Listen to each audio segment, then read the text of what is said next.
that's our next expansion, World of Warcraft, Cats vs. Birds. You heard it here first. And we're not going to hear about Cats vs. Birds at BlizzCon Line because it's now gone. I could have done a wordplay, but it would have been very embarrassing. BlizzCon is gone. They have decided to step back and pause the previous announced BlizzCon brackets line, close brackets event that was scheduled for February. But there still is going to be announcements for various different video games. Now, the thing is, it not happening at BlizzCon Line does mean that they have a little bit more flexibility. So, you know, if Overwatch has got to wait a few weeks or months, whatever, they can do that. But basically, look, Blizzard, not the most great name right now. Nope. So if they can just have, you know, a new thing from the World of Warcraft development team, then that you could see that looking a bit better. I mean, they even pulled that with Activision. You know, when they sort of, they instead of, you know, Activision featuring prominently in COD Vanguard, they had Call of Duty Presents. Yeah. That said, that didn't last very long. No, it didn't. Definitely. I mean, they pretty obviously got called out for it. Yeah. There's actually one more thing on the topic of names that I haven't really researched or looked into. Obviously, people were memeing about, you know, Activision Insight before and how some things have aligned. Some things clearly haven't aligned, like talking about 9.3 in that leak, but that we assume isn't happening. But the Activision Insight stuff of going, yeah, Blizzard's going to be renamed is all this like kind of nutty rumor. But one thing actually kind of does spark a little bit of thought, but obviously it could just be business cleanup, which is the news that at the end of this year, any terms of service and user agreements with Battle.net and with Blizzard stuff is no longer with Blizzard Entertainment SAS. It's with Activision Blizzard. So they are pulling... That's in the EU. Yeah. So they are pulling some of that stuff away from Blizzard. Which is, you know, it basically means very little as far as I can think or as far as I'm aware, but it's just, does sort of... From what I understand, the office in France is gone. It is basically, I think its functions are being wrapped up into an existing wing of the overall organization. And I believe that change that people picked up on a few days ago, I saw it a lot on Twitter, is mostly just reflecting that. Ah, I see. So that's, from what I understand, that's what's going on. But yeah, for the BlizzCon, look, that's basically the deal. If there was going to be a BlizzCon, I think we probably could have expected probably a chunky enough Diablo showcase, assuming there's been no directional changes, and that, you know, Luis Barriga is, of course, going for reasons pertaining to the lawsuit, not pertaining to his tenure as director. So that's that for Diablo. I think for Overwatch 2, you probably would have seen quite a bit, maybe a beta date reveal. For World of Warcraft, it's really hard to say. And I ran out of words. I suppose I was right. Yeah, it is hard to say, isn't it? Like, in my head, it's just that fucking thing. Is the next expansion going to be Q1 2023? Yeah, Q1 2023. Because if they cannot announce, like, Q1 of 2022, have a beta shortly after the last 6 months, and then get an October-November release date, then World of Warcraft is delayed. You know, and they're going to have to... They either have to cut content, get more efficient, and make up their pace that way, or they just need to shift the whole thing back and get back on track. So that's what's hard. Because if it's not a BlizzCon, I do believe they could get away with not doing an expansion announcement. Right? Because you would kind of expect a big X-Pack announcement from a BlizzCon, but if it's just a World of Warcraft update. Now, that said, if in around that February time, Blizzard are going to be doing a World of Warcraft related reveal, what the hell could it be? Because I really have to expect we'll know a lot about and will have been testing on the PTR patch 9.2 by then. Surely. So. You would hope so. If not, we're doomed. Yeah. If not, we're doomed. Yeah. 9 months of Korthia. Oh, it is looking at like that-ish.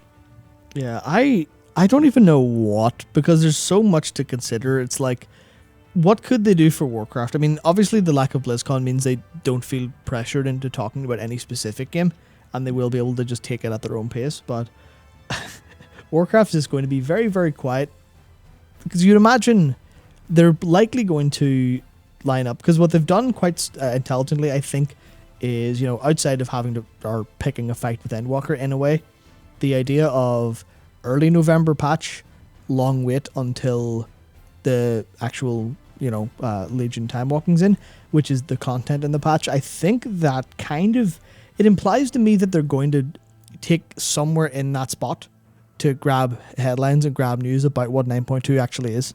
That's what I'm currently thinking. And then I think we just won't hear anything for quite some time after that. So you're team 2023? I'm... like, if it is 2023, even if the expansion's really good, people will have moved on. That's the problem with, it'll be done when it's done, in the context of an MMORPG. It's like, if the government goes away, the functions of state cease, nothing happens, people just wander away to a new kingdom and spend their time there. Yeah. And that's why, perfect balance and perfect polish and perfect everything is like the best thing for the game in a very, very, blinkered sense. But if you have all of that, but your captive audience has left the pen, if a bunch of cats have came and eaten all the mice in Bobby's maze, oh no! The expansion could be really good, but then it would be so on the back foot. And that's what's really, really hard to puzzle through with all of this. Yeah, well, I think because unless they have some miracle and they do have a load of work for 10.0 done and they can kind of go... I hope so. I really hope so. And they can go, hey, sorry about that. Shadowlands only lasted 2 years. Here's a Q4 release of 2022. I think that would be like, okay, we'll accept it. 2 years is normal. Yeah, we'll be happy with that, especially if the beta looks good in mid 2022. That. Oh wait, no, you're... Yeah, but it's a case of if they can't accomplish that, then I think they need to just say, sorry, player base. Here's the nicest possible version of Shadowlands we can give you in 9.2 and 9.2.5. We'll just, we'll just speed up all the events, make it go mental. Here's Wrath Classic, here's, Season of Mastery, but this time it's different or whatever else. And then they'll just have to go, we will bring 10.0 to you when we think it's good enough to earn you back. Not that they'll say that or think that possibly, but I think that's what they'll need to do. They can't just be World of Warcrafting their way around anymore. No. And I hope they've learned that. They need to understand that they are being jujitsu'd the fuck out of. Yeah. Their weight and their clout is being used against them right now. And yeah, it's turning out to be a weakness. Yeah. God, man, it's rough. And there was somebody in chat mentioned, like, $180 a patch? What a deal! Steal? Maybe it's not exactly that, but Destiny 2 is not a game that people always said was like... It's weird.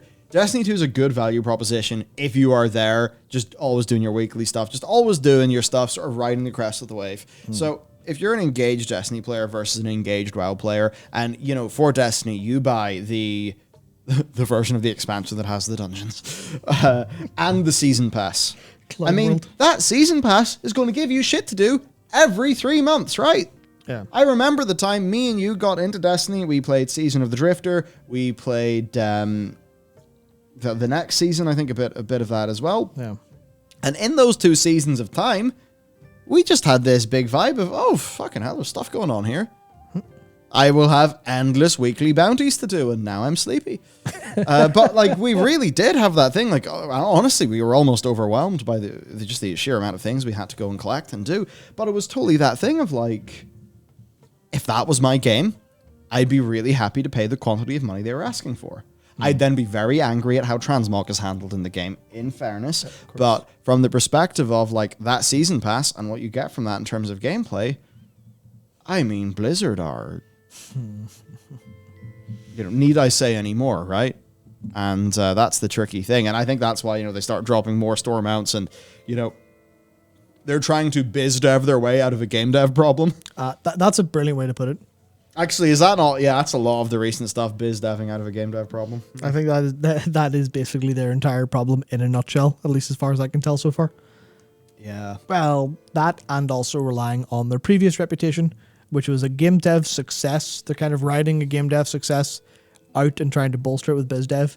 But, if you're trying to build a decent structure as you go, but the builders are a bit shit, then it'll all just fall apart.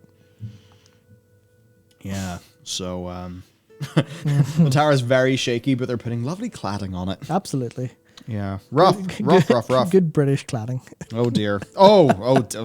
Yeah. Maybe I should have chosen my words more carefully there. But yeah, it doesn't feel great when it's like we just get the trappings of them trying to achieve their goals, even when it doesn't achieve ours, and we just sort of end up feeling, not particularly sort of well done by the whole thing. I think we're basically in an unprecedented time for Blizzard World of Warcraft scheduling. So we are for the first time in a long time basically flying completely blind. We're like, well, what's going to happen? I can't say. Thorborg even mentioned, look at Grinding Gear Games. Their content releases, yeah. It's this really weird thing. Blizzard is just not able to compete. They can't. And maybe that's why they're trying to do all of these more systemsy things, because they feel like they can just keep on doing those, but they're not fun. Yeah. I guess that's the weird thing. They're an MMORPG that's trying to compete with a bunch of ARPGs and looters and stuff, and they're just very different genres, and I wonder if it's just one genre it's just assaulting your brain harder, that people just wander over to it and get captured in the sort of brain psychology Venus flytrap that is loot games. Which, WoW always obviously had loot and progression components, but it was its thing. There was kind of a different layer to it as well. Very interesting, very interesting. So that's BlizzCon Line. We're still going to get announcements. That's basically... That's the reason that.